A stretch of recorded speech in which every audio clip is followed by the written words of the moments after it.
የሮዝመሪንና የቅርንፉድ ጭቃ ቅባት አሰራር ነው። በጣም አሪፍ ነው ለጸጉራችሁ። ቅባቱ አንደኛ የሚሆነው ለጸጉራችን ዛላ ነው። ለዛላው እየተያያዘ ላስቸገራችሁ ያፍታታላችኋል። እንደዚሁም ደግሞ ግንባራችሁ ላይ የሽሽ ካለ ለእሱም አሪፍ ነው። ግን አብዛኛው ለዛላው ነው የሚያስፈልገው ማለት ነው። አሰራሩንም በደንብ አሳያችኋለሁ። ሰላም ውድና የተከበራችሁ ቤተሰቦቼ እንዴት ናችሁ? ሰላም ናችሁ? እኔ ያለሁ እግዚአብሔር ይመስገን። እናንተም ሰላም በያላችሁ ይብዛልኝ። አመሰግናለሁ። ዛሬ የሮዝመሪና የቅርንፉድ ቅባት አሰራር ይዤላችሁ መጥቻለሁ። እስከ መጨረሻው ድረስ ቪዲዮውን በደንብ ተከታትላችሁ እናንተም ሰርታችሁ ተጠቀሙት። በጣም ውጤታማ ትሆኑበታላችሁ። እንግዲህ ወደ አሰራሩ አብረን እንግባ። አመሰግናለሁ። በመጀመሪያ ቪዲዮውን ላይክ በማድረግ ጀምሩት። በተለይ አዲስ የመጣችሁ እንኳን ሰላም መጣችሁ። የመንዞር እባላለሁ። ቪዲዮውን ላይክ ሰብስክራይብ እያደረጋችሁ አብራችሁኝ ቆዩ። እዚህ ጋር ሮዝመሪን አለ። ደረቁ ቢሆን መልካም ነው። ደረቁን ስንሰራ ደረቁ ከሌለንም ደግሞ እርጥቡን አጥበን አድርቀን መስራት እንችላለን። ችግር የለውም ማለት ነው። ከሌላችሁ ካላችሁ ደረቁ ቢሆን ብዙ ጊዜ ቅባት ስንሰራ ደረቅ ስለሆነ ቅባቱ ለረጅም ጊዜ ይቆይልናል። ለዛ ነው፣ ሌላ ምንም አይደለም። እሺ እንጂ እርጥቡ አይሆንም እያልኳችሁ አይደለም፣ ይሆናል። እዚህ ጋር የምጠቀመው ትንሽ ነው። በሾርባ ማንኪያ 2 እና ትንሽዬ ነው የማደርገው ሮዝመሪን ማለት ነው። ብቻውንም ይሰራል፣ ብቻውንም መስራት ትችላላችሁ። ግን የሁለቱንም ጥቅም በአንድ ላይ ለማግኘት ለዛ ነው። ከዚህኛው ደግሞ ትንሽ ነው የምጠቀመው። ብዙ ጊዜ ቅርንፉድ ሲበዛ ጸጉር ያከረድዳል፣ በእርግጥ ያጠነክራል። ለዛ ትንሽዬ አደርጋለሁ። ይሄኛው 2 ተኩል አድርጋለሁ አይደል? ይሄኛውን 1 እንደምታዩት በዚህ መልኩ ነው በትንሹ ያደረኩት ማለት ነው። እና በጣም አሪፍ ነው። ሁለቱም ለጸጉራችን ጠቃሚ ቅባት ነው ማለት ነው። ሁለቱንም እንደዚህ እናቀላቅለዋለን። በምታዩት መልኩ ይሄ ነው። ይሄ እንግዲህ ሮዝመሪን የትኛውም ቦታ አለ፣ በየትኛውም ዓለም ታገኙታላችሁ። ልጠይቁኝ ትችላላችሁ። ቅባት በየትኛውም ቅባት ትችላላችሁ። በምግብ ግን እንዳሰሩ፣ በምግብ ቅባት እንዳሰሩ በዚህ በሰን ነው ምንድነው የሚባለው እና ካላችሁ የእንትን ቅባት እኔ የምጠቀመው ቅባት ወይ ደግሞ የሚስማማኝ ቅባት ይህ የምታዩት የኦሊቭ ኦሊቫ ቅባት ነው። ኦሊቭ ኦሊቫ ለሰላጣ የምንጠቀመው ደግሞ የወይራ ዘይት የምንለው ማለት ነው። እናንተ የኮኮናት ሊሆን ይችላል፣ ሀምላ ሊሆን ይችላል። የተለያየ ለጸጉራችሁ ለእናንተ የሚስማማችሁን መርጣችሁ መጠቀም ችላላችሁ። ይህኛውን ደግሞ የሰራውት ቅባት ነበረ፣ ራሱ ነው የሮዝመሪን ቅባት ነው፣ ላረገው ነው። እንዲህ የምሰራው ጭቃ ቅባት ነው። ውድ ቤተሰቦቼ በመጀመሪያ ጭቃ ቅባቱን ለመስራት የሮዝመሪውን እንትን መውሰድ አለብን። ጣዕሙን እንዳለ ንጥረ ነገሩን ልቅም አድርገን በዘይቱ መውሰድ አለብን። ጋዛችሁን በጣም ትቀንሱታላችሁ። ምክንያቱም በእንፋሎት ስላልሆነ እንዳይቃጠልብን፣ እንዳያር፣ ጭርጭር እንዳይል ቅንስ አድርገን ነው የምናንተከትከው ማለት ነው። ቶሎ ይደርስላችኋል፣ ግን ማረር የለበትም። እንዳያር እንደዚህ በቀላሉ ቀስ እያላችሁ ልክ እንደ እንፋሎት ትንሽ ትንሽ ነው የምታበስሉት። እሺ ከለሩን እንዳለ ይወስድላችኋል። እንደገና ሽታውም ደግሞ የእሱን ሽታ ነው ይዞ የሚወጣው፣ የሮዝመሪውንን ሽታ ማለት ነው። ሮዝመሪን ያው ለጸጉራችን በጣም አሪፍ ነው። ለጸጉራችን ዛላ ያለሰልሳል፣ አያከረድድም። ቅርንፉድ ደግሞ ጠንካራ ያደርግላችኋል። ስርስሩ ይሄ ምንድን ነው ከግንባራችን ለሸሸው ማለት ነው፣ መላጣ ለማለት ብዬ ነው። እና ለሱ አሪፍ ነው። ከጫፍ ውስጡን ግን እንዳትቀቡ። ውስጡን ፈሳሽ ቅባት ነው የምንቀባው። እና እንደዚህ እያደረግኩኝ ይሄ አረፋው አለ አይደለ? የምታዩት አረፋው ጠፋ እስከሚልልን ድረስ እሳት እንዳታበዙ። ይቻ አረፋዋ እስከምትጠፋ ድረስ ትንሽ ነው የምናቆየው። ብዙ እናንተ ከትከውም ማለት ነው። ቃናው ልጭ አርጎ እንዳይሄድ። ከዛ ሽታው ይወጣል። በዚህን ጊዜ የሚወጣው የሮዝመሪን ሽታ ነው። ሮዝመሪን ደግሞ እንደምታውቁት የጥብስ ቅጠል ለሽታው በጣም አሪፍ ነው። ይሄ ለፈሳሽ ቅባትም ለጭቃ ቅባትም ስትሰሩት ለጸጉር በጣም ተስማሚ ነው። በጣም ቆንጆ ነው። በተለይ ጸጉራችሁ ከርዳዳ ሆኖ ላስቸግራችሁ አልበጠር ላላችሁ በጣም አሪፍ ነው። ባልዚኑን ብቻውን ከምንቀባ ዛላችንን ይህንንም አብረን ሰርተን መቀባት እንችላለን በቀላሉ። ያውም አሰራሩ ቀላል ነው። በእንፋሎት መስራት ትችላላችሁ። እንፋሎት በሌላ ጊዜ እስከዛሬ በምሰራው አይነትም መስራት ይቻላል በነገራችን ላይ እና ቅባቱንና ሮዝመሪን በቃ አድርጋችሁ ከስር የፈላ ውሃ ማድረግ በስቲም ማለት ነው። በዛ መንገድ መስራትም ይቻላል። እንደምታዩት እንደዚህ ነው የሚንተከተከው። በጣም ፍልቅልቅልቅ ማለት የለበትም። ያው ንጥረ ነገሩ እንዳይሄድ ደግሞም የተወሰነ የራሱን ከለር እስከሚሰጠን ድረስ እንደዚህ ቀስ አድርገን እንሰራዋለን። በነገራችን ላይ ቅባቱ ለእናንተ ፀጉር በሚስማማችሁ መስራት ትችላላችሁ። ምናልባት ለእኔ የሚስማማኝ ቅባት ለእናንተ ላይስማማችሁ ይችላል። ግን ያው አሰራሩን ካወቅን በራሳችን በምንፈልገው አይነት ዘይት መስራት እንችላለን። ወይ ኮኮናት፣ ወይ አልመንድ፣ ወይ ሀምላ የፈለጋችሁትን። ግን በምግቡ እንዳሰሩ ጭቃ ቅባት ስለሆነ ማለት ነው። እናም ደግሞ ጭቃ ቅባት አንታጠበውም፣ ፀጉራችን ላይ የሚቆይ ነው የሚቀመጥ ማለት ነው። የሚቀመጥ ስለሆነ ለዛ ነው በዛ እንዳትሰሩት ያልኳችሁ።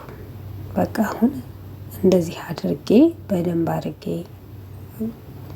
የሮዝመሪኑንና የቅርንፉዱን ጣዕም በዚህ ዘይት እንደዚህ አድርጌ አወጣዋለሁ መጀመሪያ ማለት ነው።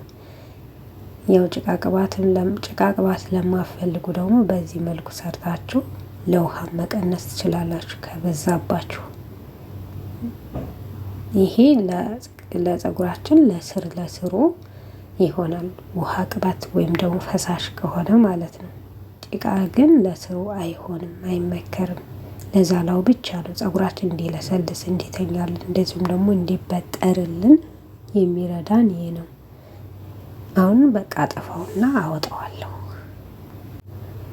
ከዛ አጠለዋለሁ።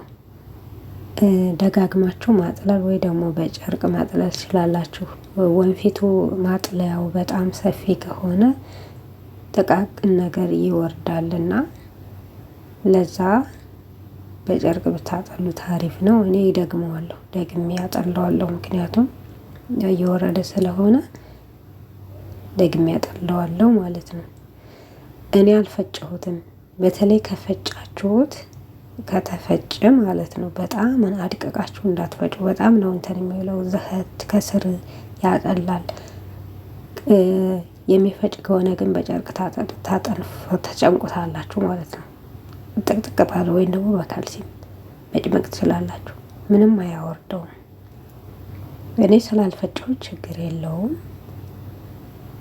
አሁን ደግሞ ይህን ደግሞ ደግሜ አጠለዋለሁ ማለት ነው። እንደምታዩት ዘይቱ ሽታው በጣም ነው ቃናው በጣም ነው የሚጣፍጠው። በጣም ቆንጆ ነው። ከዛ እነዚህ ጋር ደግሞ አጣራዋለሁ። አሁን የመጨረሻ ጊዜ ነው። በደንብ አቀረዋለሁ። በነገራችን ላይ ብዙ የለውም እንደምታዩት ነው። ይህን ይመስላል። ብዙ አልወረደውም ማለት ነው። ከዛ አሁን እዚህ ጋር የሚጨምረው ቫልዚን ነው። ቫልዚን እናንተ የምትጠቀሙት የትኛው ነው? ለፀጉራችሁ፣ ለፊታችሁ፣ ለእጃችሁ የምትጠቀሙት እናንተ ጋር ያለው።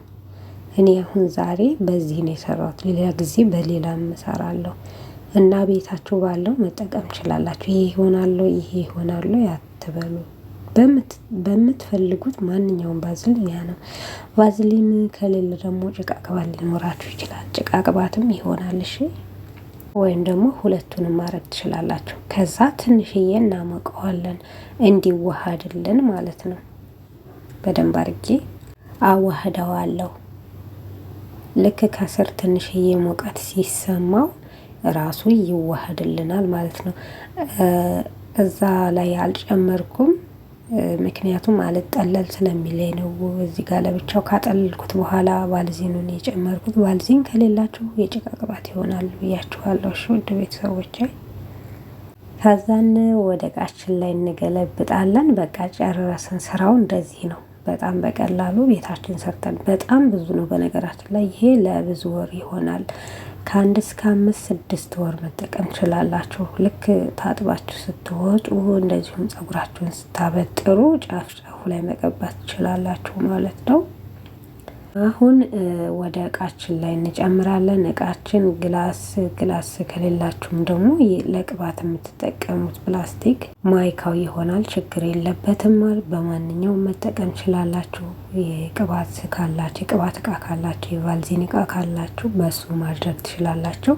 እዚህ ጋር ብዙ አናቆየውም። ብዙ ካቆየ ነው አለበት እቃ ላይ ነው የሚረጋ ማለት ነው። የሚረጋው በአንድ ሰዓት ውስጥ ነው። በአንድ ሰዓት በ30 ደቂቃ እንደ አየሩ ሁኔታ ነው። አሁን እዚህ ጋር ያለው አየር መካከለኛ ስለሆነ 1 ሰዓት ነው የቆየው። ከዛ ረጋ ማለት ነው። ይኸውላችሁ ይሄው በዚህ መልኩ ቀንሻለሁ። ከዛ የተረፈኝን ደግሞ እዚህ ጋር አደርገዋለሁ። በጣም ትርፋማ ናችሁ። በነገራችን ላይ ከምገዙ ከምትሰሩ ብትሰሩ አሪፍ ነው።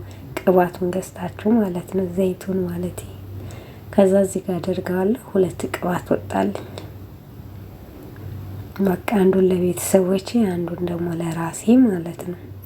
ከዛ ያን እስከምጨርስ ድረስ ሌላም ቅባት ስለምቀባ ለጫፉ ለፀጉሬ እንጠቀማለሁ። ከዛ 1 ሰዓት እናቆየውና ተመልሼ ደግሞ አሳያችኋለሁ ምን እንደሚመስል ማለት ነው። ይሄ ያው እንግዲህ ይህንን ይመስላል። ውሃ ሆኖ ሲረጋ ደግሞ እናየዋለን። አብራችሁን ቆዩ።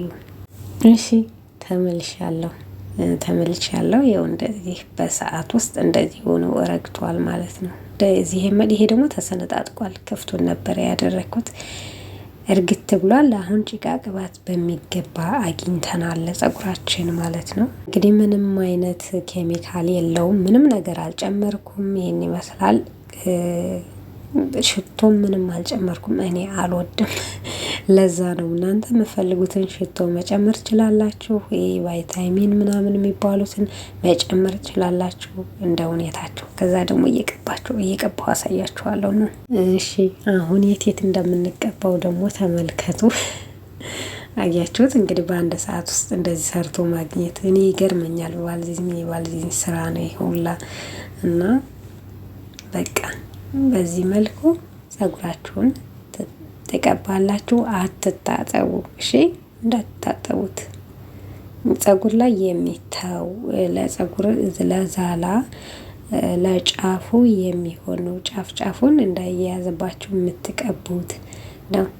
ይህን መስራት ትላላችሁ ደግሞ ጭቃ ቅባት ገዝታችሁ ቆንጆውን ከባልዚን ጋር እየቀላቀላችሁ መጠቀም ትችላላችሁ። እሺ ከዛ ፀጉሬን በደንብ አድርጌ ጫፉን እቀባዋለሁ። እኔ ለዛሬ ለእናንተ ለማሳየት ያክል ነው። ሌላ ጊዜ ፀጉሬን በመታጠብ ሰዓት 1 ጊዜ ነው እኔ ፀጉሬን የምቀባ።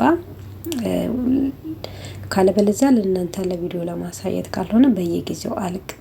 አንዴ ታጠባለሁ፣ እቀባለሁ። ከዛ ያን ታጥቤ ደግሞ ሌላ እቀባለሁ ማለት ነው። ለዛ አንዴ ነው የምቀባውና ምን አደርገዋለሁ ጫፉን ነው የምቀባው። ጫፉንና ዘለላውን መቀባት ትችላላችሁ። ሲጀመር ቅባቱ የሚሆነው ጭቃ ቅባት ለጫፉ ነው። ለፀጉራችን ጫፍ ሞይስቸራይዝ ያደርግልናል፣ ያለሰልስልናል እና ለዛ ነው። ከዛን ደግሞ ግንባራችን ላይ ያለ አይደለ ትንንሽ ሽፍ የሚሉት የቤቢ ሄር አለ አይደለ እሱንም መቀባትና እሽት ማድረግ ትችላላችሁ። የማሳደግ አቅም ስላለው እዚህ ጋር ያለውን እነዚህን ጫፍ ላይ ያሉትን እነዚህን መቀባትና ማሳጅ ማድረግ ይቻላል። ከዛ ውጪ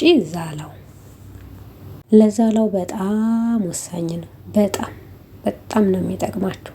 አሁን ይሄ ይፍታታል እንዳለ ቀብቼዋለሁ። ልክ ሳበጥረው ደረቁን ከማበጠር ፈታችሁ ራሱ ፀጉራችሁን ነካ ብታረጉት በቅባቱ በጣም ለውጥ ታዩበታላችሁ። ሞክሩት። በጣም አሪፍ ነው። ዛሬ ደግሞ ለየት ባለ ሁኔታ ነው የሰራሁት፣ ራሱ ላይ ጥጄ ማለት ነው። እናንተም ሰርታችሁ ሞክሩትና እንግዲህ አስተያየታችሁን በኮሜንት ግለጹልኝ። ለቻናሌ ግን አዲስ የሆናችሁ ማለትም ገና ዛሬ የመጣችሁ ላይክ እንደዚሁም ደግሞ ሰብስክራይብ በማድረግ ቤተሰብ ትሆኑ ዘንድ በትህትና ጋብዝኳችሁ። ከዛ ፀጉራችንን እንሰራለን። ሁላችሁም ወዳችኋለሁ። ደህና ሁኑልኝ ባይ